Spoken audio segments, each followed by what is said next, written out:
This is the Kickball and Shoot. There can be 3 to 6 teams depending on how many students are in your group.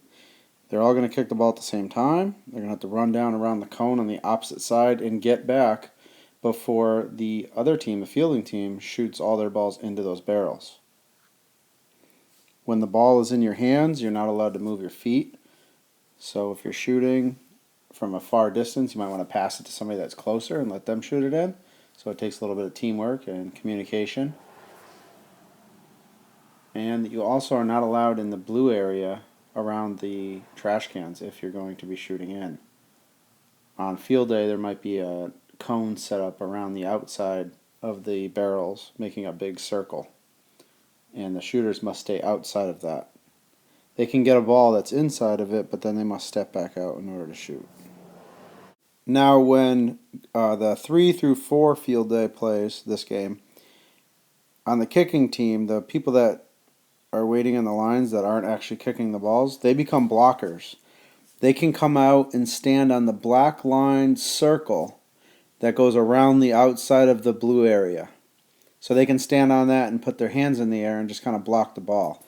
They're not allowed to catch it or anything. They're just trying to block it by knocking it back down, preventing the shooters from scoring. This is the Kickball Scramble. You just put the students into 2 teams. One team is the kicking team, one team is the fielding team. Everybody on the kicking team has a ball. They kick the ball out into the space.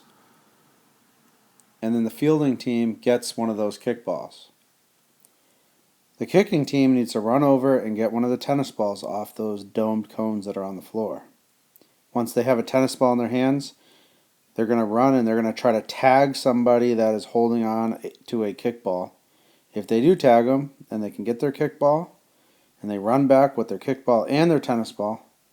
They put their tennis ball inside their team's hula hoop or bucket or designated spot, put their kickball back down, and then kick it again.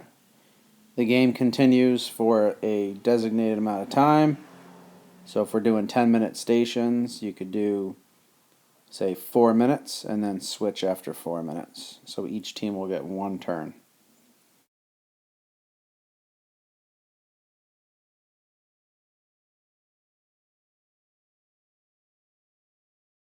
So as you can see, Connor went back, put his tennis ball inside the area, put his kickball down, and he kicks it again.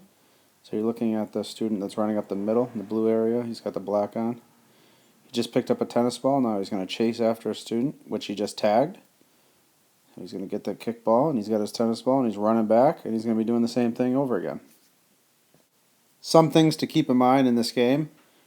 The students that are holding on to the playground balls, the ones that are out in the field, when they're running away, if they're about to get tagged from somebody that has a tennis ball, they can pass it to one of their other teammates that does not have a playground ball.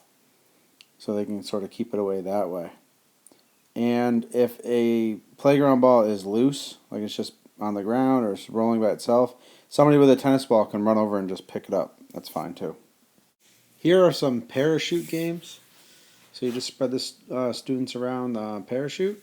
And you can start off by doing maybe some big waves with the parachute, and then maybe some choppy ones. Just so they get used to moving it. For some of them, it'll be their first time, so just kind of so they get the hang of it and they get what it feels like.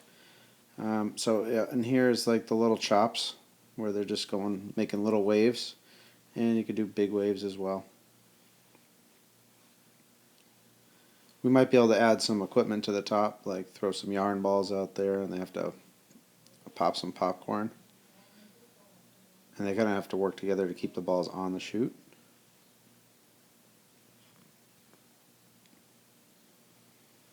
Alright, so in here you're going to bring the parachute up and say 2 students' names, and they'll switch spots. If you don't know their names, you can actually assign one of the students who feels comfortable to say 2 students' names that are across from each other. So they bring the chute up, and then that person, the announcer, would announce 2 people's names, and then they just switch spots by running underneath the parachute.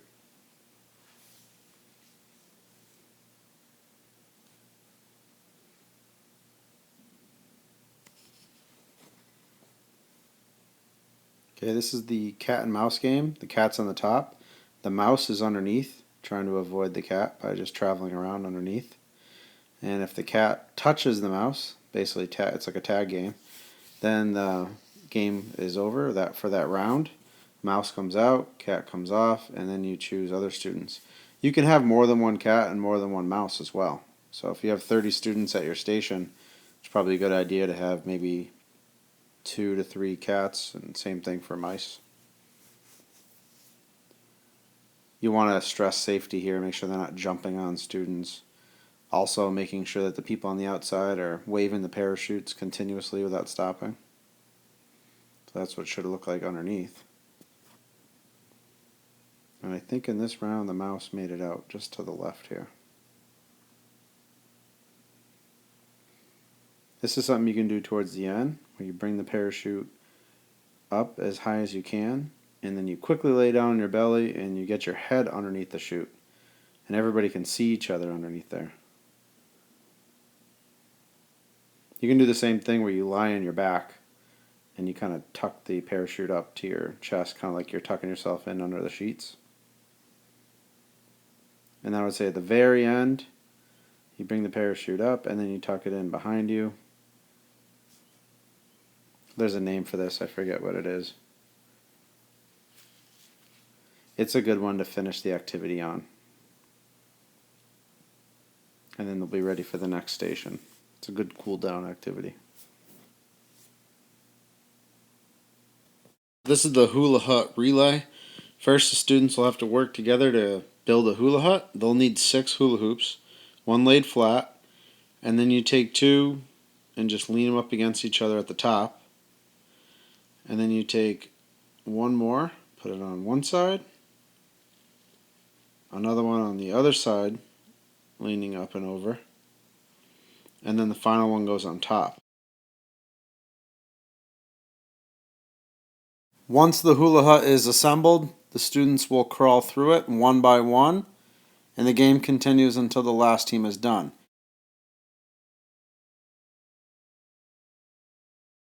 If they happen to knock the hula hut over, they'll have to stop and rebuild it and continue until everybody gets through without knocking it down.